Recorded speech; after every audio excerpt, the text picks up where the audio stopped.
Hi, Jasmine. Hi, Jason. How are you? I'm very good. How are you? Good. Are you comfortable? Right now, I'm not. Let me get comfortable.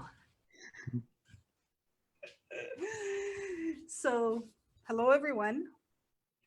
Jason and Jasmine live here from New York and Quebec. Um, we want to talk to you a little bit about a course that we're working on together that is starting August 29th at 4 p.m. Eastern Time. And it's called Find Comfort in the Uncomfortable. Yes. And it's going to be amazing. Yes, we have six super coaches that are doing it. And you're going to get to hear about them throughout the next few weeks because we're going to be doing some lives so that you can get to know us. The idea behind it all started because of moi, this girl, because um, I had areas in my life where I was uncomfortable, like just like this, these places were just, yeah, don't know another word, but uncomfortable. And I wanted to find comfort there. I wanted to be able to be comfortable in the uncomfortable, which sounded weird when I said it. Yet, Jason said, I want to talk about that. Yeah, that sounds good. And it's not physical comfort, right? It's only mental comfort, Yes. which is very interesting. Mental comfort, you know? And I think we are conditioned to believe that we should always be comfortable, right? But that's not really how humans work. Yeah. We we shy away from it. Some people run away from it. um, What and if what if it's not so scary? yeah, what if it's not so scary? I and what if it's not even what we think it is? Yeah, good point.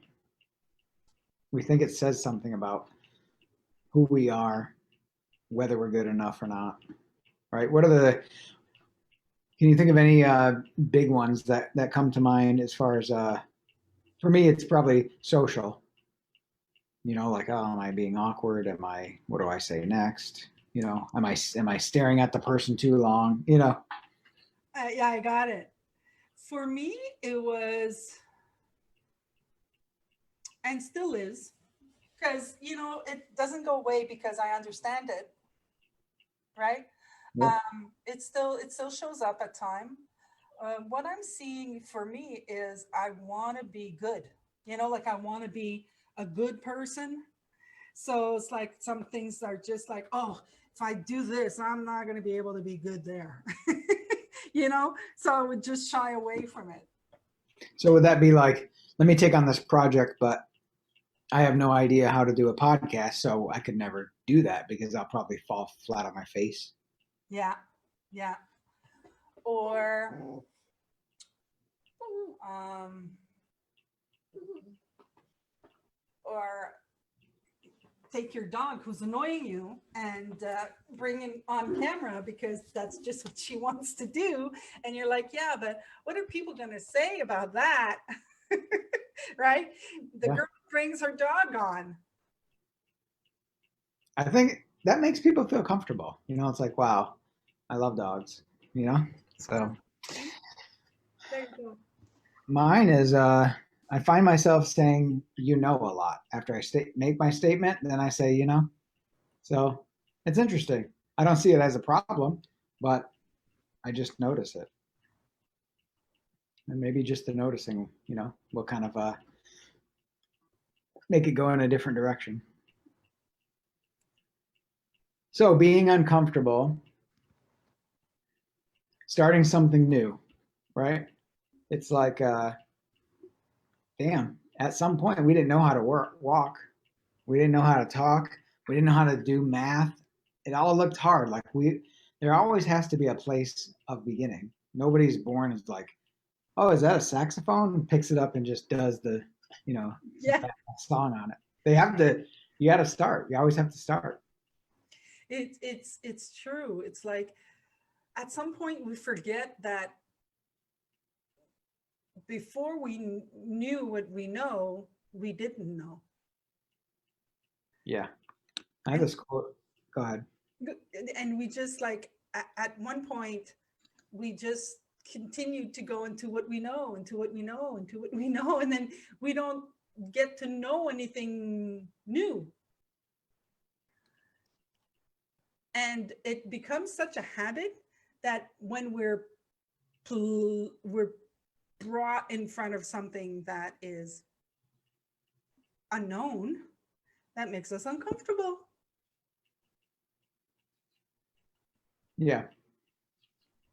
And we think if we don't know something, somebody's like, maybe you're a professional, right? Like real estate, for example. Where's the boundary line here? Oh gosh, well, I don't want to say I don't know. How could you ever know the boundary line of every property? Like I don't know. Let me make it a note, and I'll get you that information. But one thing, this quote that I've been checking out: every experience we go through, every impression we take in, molds our future thoughts and actions. And a lady I'm coaching now, she said, "Oh, that reminds me of what doesn't kill me gives me XP." So that's just experience, and that's really just how it all is. But if we think being uncomfortable is a problem, that could take us right out of the game. It's like going to my daughter's school and I got to chat with other dads, and what am I going to talk about? I don't like sports. I'll just stay home. I'm not going to ever get better at it because I didn't even show up.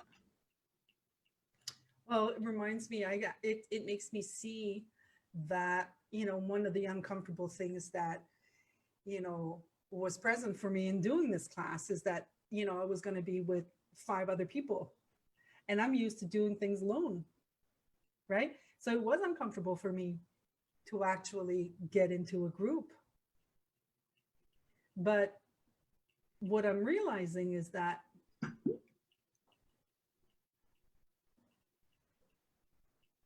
it's not always fun to do stuff alone. It gets a little lonely. Yeah, And it's way more fun. yeah, so just getting that was something really cool for me. Yeah, I could say the same about Supercoach. We showed up in January, and my goal was just to see what happened, right? Not kind of just sit off in the corner. I don't know anybody. Nobody knows anybody. But I made a few good friends, just talking with people, being open and just exploring and not really having expectations on how things should work out. Um, Maybe even seeing a little discomfort, just noticing it, being the experiencer of that, but not attaching to it, not seeing it as a problem, just letting it flow through, knowing that it was just some thinking. Yeah. Supercoach, for those of you who don't know, is the academy that Jason and I and the other 4 super coaches took just from January to June this year. And we all graduated, or we all got certified. And it was for me definitely a great experience. And yes, I've made a few friends, if not nearly 50.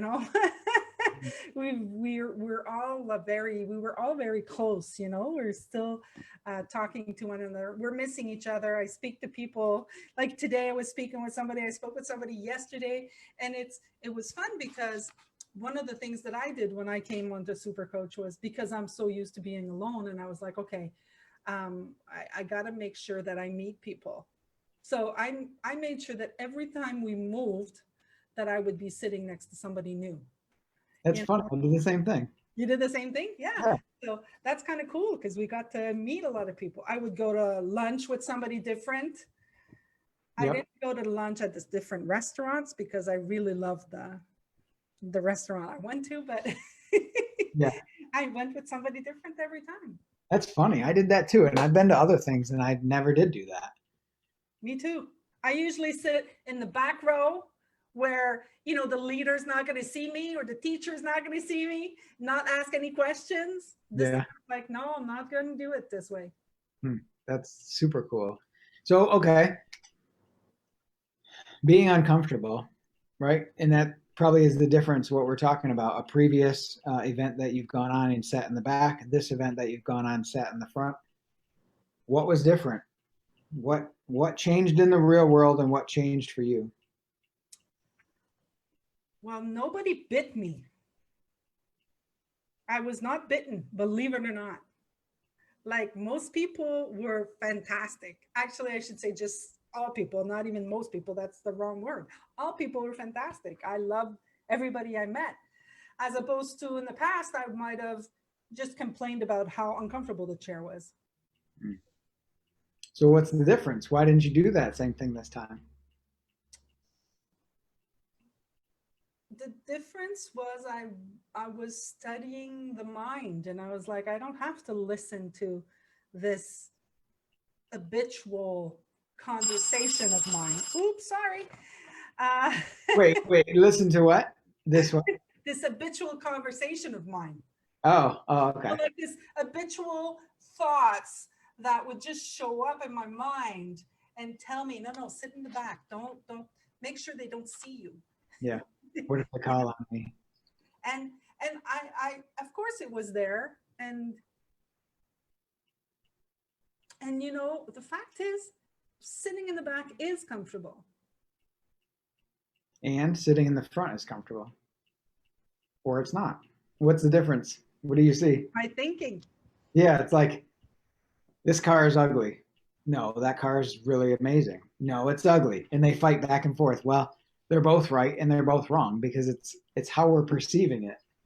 Yeah. And really it comes down to that, you know, if we can just see that we are making all this up based on what it looks like to us. It looks so true, we have to act on it. So I grew up, I got bullied, I was a dork in school, I was annoying. Who wants to be friends with somebody like that? I grew up in New York. I went to a Catholic school, right? Every experience, just like that quote, every experience that I've had up until then has influenced my current thinking. So if I never question it, like, well, what would happen if I talked to this person? What would happen if they said, you're an idiot and walked away, right?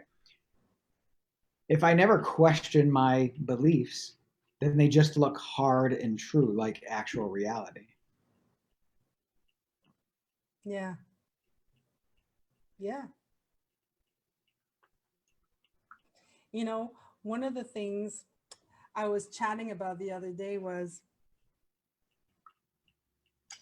what brought me to start thinking about this stuff? Like, what brought me to start looking in? You know, I've been single a long time and I've been living alone a long time. And I actually get on my nerves. Sometimes I just annoy the crap out of me. And I live alone. And that was, you know, in the beginning, that was really, when I figured that out, that was a really annoying thing.